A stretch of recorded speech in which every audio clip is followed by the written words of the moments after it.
Good morning, everybody. Today we are going to celebrate the oceans. Why? Because Monday is World Oceans Day and we have lots and lots of things and experiments and learnings to do about the ocean over the next couple of days, starting with today. So if you want to join me today, we're going to do an experiment live together. You're going to need to grab these ingredients. You're going to need a spoon. A longer spoon is better, not a teaspoon. If you can get a bigger spoon, that's cool. You're gonna need an egg. Don't worry, we're not gonna eat the egg. You can put it back later. So if you have an egg in the cupboard, go grab your egg. Be very careful, obviously, because it might break. And you're also going to need a glass that is big enough for your egg to fit in with some water in there. And finally, you are going to need some salt. Table salt would be great. So if you don't have those things right now, go grab them. That's salt, water, a glass, an egg, and a long spoon. We will come back to that experiment so you can get all of your ingredients. But first, we're going to start with questions from you about the ocean. We've had lots of questions come through. I'm going to try and get through them as quickly as possible. So let's get started with our first question. Hi Nana Gill, my name's Glenn. I go to Dickinson and I'm 6 years old and I've got a question for you. How deep does the ocean right here go? What a great question. I love that he went to the ocean to ask the question too. So, how deep is the ocean? Well, it's all going to depend on where you are. You may have been to the beach before and you may have been able to stand up as soon as you got to the beach and just get your toes wet. But you may have noticed that as you walk further out, it actually gets deeper and deeper and deeper. And eventually the floor will move away from you because it's so deep that you have to start swimming. Well, actually, as you go away from land, the ocean will tend to get deeper as the land moves away even more. And the way that we measure how deep the ocean is not with a big piece of measuring tape, but actually using sound. So what we do is we take boats to the middle of the ocean and we get them to make a ping sound. So it goes ping, and we get them to direct that sound from the bottom of the boat down to the seabed floor. And then we measure how long it takes for that sound to come back up. Now, you may remember from our sound module that sound travels much better through water than through the air. And so we're able to clearly hear this sound go down and bounce back up and measure that time, which means that we can estimate the distance. And so don't worry, there's no long measuring sticks. What we're able to figure out is there is a place called the abyssal zone, which is really, really deep in the ocean, and that the deepest part of our oceans can go as deep as 11 kilometers. 11 kilometers! That is really, really deep. And when it's so deep down there, no sunlight can get through. And so sea creatures that actually live that deep down in the ocean are incredibly unique for two reasons. One, there's no sunlight. And two, the pressure is so big and pushing on them that they actually create really unique structures to be able to survive that. So there you go. How deep is the ocean? Well, it depends where you are, but at some points the deepest part can be 11 kilometers. What's our next question?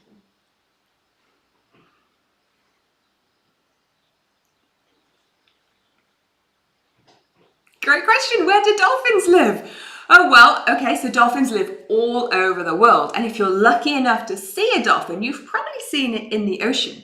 But dolphins can also live in rivers as well. Now, dolphins are incredibly smart. We know that they can communicate with each other. We know that they can work in groups. We know that they can solve tasks. And actually, scientists believe that dolphins are smarter than dogs, which is super cool. Dolphins tend to live out away from land unless they're feeding, and their favorite food is fish. So if you've seen a dolphin, it may be one, if you were standing on the shore and dolphins were coming in to feed because they found a lot of fish, or two, if you were on a boat and you might have seen them further out in the ocean. And they live all over the world, and New Zealand is one of the places that they live. They're also similar to birds in that they can migrate to make sure that the temperature of the water gets a little bit warmer in the winter months where they're going. But in New Zealand, you can find them everywhere from Kaikoura, the Fiordlands, up here in Auckland, and so many places, even the Bay of Islands. And so there are lots of different types of dolphins, but they live everywhere, and they live in the oceans, and they live in the rivers. What's our next question? How do we know about the bottom of the ocean? Well, very good question. And as we talked about, when you go really deep down in the ocean, the pressure is immense. And that means that if we were going down as people, we have to make sure that we build a submarine that can resist incredibly high pressures. And so what typically we do is, rather than put people down there, we put ROVs down there. And so ROVs are a remotely operated vehicle, or basically a robot that we can get to go all the way down. And when it goes down there, we give it cameras and we give it little devices so it can test things like the pH of the water, the temperature of the water. And so most of what we learn about the bottom of the ocean is actually from these little robot vehicles that we put down there. However, there have been 3 people who have been to the bottom of the ocean. And the only way they were able to survive that, and it's a very dangerous job, is by creating these incredible submarines that can resist the amount of pressure. Now, when you're down there, remember that there's no sunlight down there, so it's incredibly dark, so you can't see very much. So they have these big headlights so they can see a little bit in front of them, but I reckon it would be pretty scary to be down there all by yourself. So that's how we find out about the bottom of the ocean. We use mostly little robots and 3 very brave humans. Next question.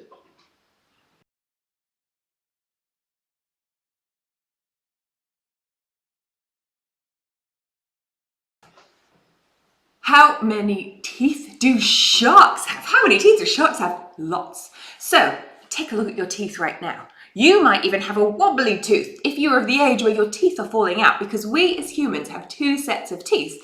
We have our first set, we call them our baby teeth, and then when we grow up, those actually wibble and wibble until they fall out and we get our adult teeth, which last us hopefully the rest of our lives. Sharks have wibbly teeth for all of their lives. It's amazing. They have thousands of teeth. A great white shark, for example, can have 300 teeth in its mouth at one time. And rather than just one set of teeth like we have, sharks actually have an array of teeth that go backwards and forwards on each other so that they can eat all of the things that they eat and bite down. So sharks have thousands of teeth. Sharks lose their teeth all the time and constantly grow new ones. And interestingly, shark teeth are made out of a chemical called fluoroapatite. Now, our teeth are made out of hydroxyapatite, but actually sharks' teeth being made out of fluoroapatite means they're even stronger than our own teeth. So sharks' teeth are amazing. They have lots of them, thousands, and let's hope nobody gets bitten by them because they're very, very sharp and very good for what a shark needs to do, which is eat its prey. Now, we've had a question in from somebody at home, and the question is, my daughter asks, how long can dolphins hold their breath for? Brooke, what a great question. Dolphins can hold their breath for 8 to 10 minutes. That is a really long time. If you try and hold your breath right now, why don't you time yourself? I bet you can hold it maybe for 1 minute, but probably not while you are swimming. Dolphin can hold their breath for up to 10 minutes. So that is a really long time and why they're very good at being underwater, unlike us. Okay, final question from the audience is, are sea monsters real? That's a great question. Well, it all depends on what you define a monster as, and I don't really believe in monsters, but as we talked about the deep sea, there are some creatures that only exist in the deep sea that are actually really weird. So you may have seen a crab at the beach. If you lift up a rock at the beach, you may have found a little crab in a rock pool, and they're probably only tiny. If you go out and you eat crabs, maybe you may see a crab that you eat is slightly bigger. There are giant crabs that live at the bottom of the ocean called king crabs that grow up to 3 meters. Now that is longer than my arms are. Imagine, my arms are probably 1.5 meters wide, so imagine double my arm width. That is how big a king crab is down at the bottom of the ocean. I would not want to come across a king crab down there. We call this abyssal gigantism, which is where creatures that we know up here close to the shore actually also live down at the bottom of the ocean, and when they live down there, they are gigantic. The giant squid is another example of a humongous squid that lives at the bottom of the ocean that exists closer to the surface in a much smaller form. Now, researchers aren't sure why they're so giant down there, but the belief is that having a gigantic structure may help the creature to survive these huge pressures that happen at the bottom of the ocean. So there you go. I don't think they're sea monsters, but there are some things that live at the bottom of the ocean that I would not want to come across personally. So those are our questions for today. Those are all great questions and getting ready for World Oceans Day. Now it's time for our experiment. Are you ready? Okay, so you need a glass of water right here, an egg, some salt, and a spoon. So we're going to start really simply by taking our egg and coming up with a hypothesis. So what do you think will happen when you put the egg into your water? Do you think your egg will float or sink? Have a guess. Float or sink? Float or sink? Now we're going to test it. So put it into the water and we will see that it sinks. It sinks. And that means that the egg is more dense than the water. Now, density is just a measure of how much stuff is in something. So that means the egg has more stuff in its volume than the water does. So what we're going to do is we're going to change the density of this. But first we're going to think about how this affects us. If you've ever been swimming in a swimming pool or in a freshwater lake, this is an example of the density of the water that you might be swimming in. If you've ever swum in the ocean, you may notice that when you swim in the ocean, you tend to float more than you do at the swimming pool. And that's because the density of the water in the ocean is much more dense than freshwater or swimming pool water because the ocean has salt in it. So if you've ever tasted the ocean, you will know that the water is very salty. We're now going to make a mimicked seawater here by putting some salt into our water.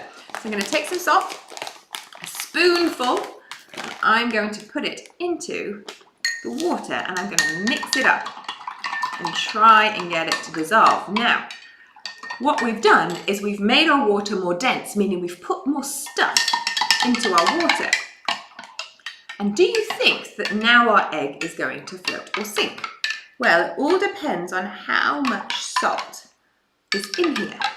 But let's take a look. Okay, all we put is salt in our water. We're going to take our egg and try it again.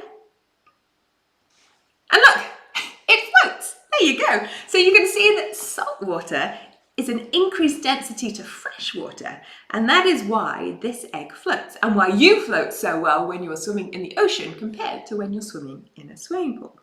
And that's pretty cool, right? And so depending on the solidity or how much salt is in there depends on how well you float. So that's good for an egg. What we can do is show you an experiment. I'm going to put a little bit of salt in here. Show you an experiment to show you how salt water is actually more dense. So I'm going to put a little bit of colouring, food colouring, into my salt water so you can see it. I'm going to make it blue. I'm going to stir that up. So now you know I have a dense water down here that is blue. And I've got some fresh water here. This is water that doesn't have any salt in it. And I'm going to make it red, just so you can see it on camera. There's no reason otherwise to colour it in. But I'm going to let you see that over there. Okay, so I've got red water over here. Now, this is fresh water. And if we're really careful, because the fresh water is less dense than the salt water, I might be able to get it to float on top. Let's have a look if I can do this. You have to be really careful, and I might be doing this too quickly. But, oh yeah, I can start to see. I'm going to keep pouring this, and what you can hopefully see is that the water that is fresh water, because it is less dense, should float on the top. Can you see on the top here it's starting to look like a red layer? And so that's also showing you that fresh water is less dense than salt water, and therefore you can get water to stack on top of itself, depending on how dense it is. And so there you go, that's all about why salt water is so awesome and why you float better in the ocean than you do in the swimming pool. Now, before we go, I need to do a shout out.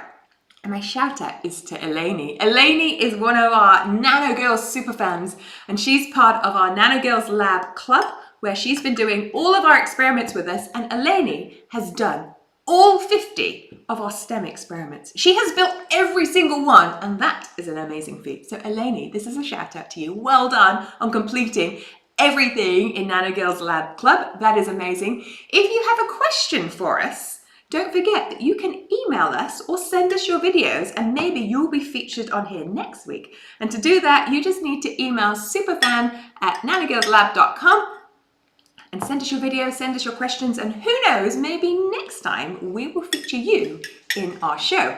So keep sending in your questions, keep sending in your videos. If you want to join us and join our 50 experiments, don't forget nanogirlslab.com. Join our club. It's a cool place. We do all sorts of cool experiments. And now you can see, there you go. I have fresh water floating on top of my salt water because the fresh water is less dense. I will see you all next week, hopefully with a topic that is your topic. Oh, do you know what? Before you go, I forgot one more thing. What did I forget to do, superfans? I forgot your quiz. So, are you ready? This is a quick fire round. Have you been listening? Do you know? 1, 2, 3, let's go for the quiz. First question. Here we are. Be really quick. True or false? True or false? The Great Barrier Reef is so big that you can see it from the moon. It's true. It really is gigantic. True or false? The world's longest mountain range is actually under the sea. It's also true. It's even bigger than Everest. Final question. We have only explored 5% of the ocean. We have. We really know very little about what is under the ocean. There is so much still to learn. And so if you do want to be a scientist when you grow up, there is plenty for you to do at the bottom of the ocean, learning about all of these fish and all of these creatures and everything else. And so don't forget, grow up to be a scientist. Even if you're not a scientist, science is everywhere. Think about different science things that you can do to explore the world around you. I will see you next week. And maybe I'll see you next week with a theme from one of your questions. Send them through to us. Have fun. See you later. Happy World Oceans Day on Monday. Bye.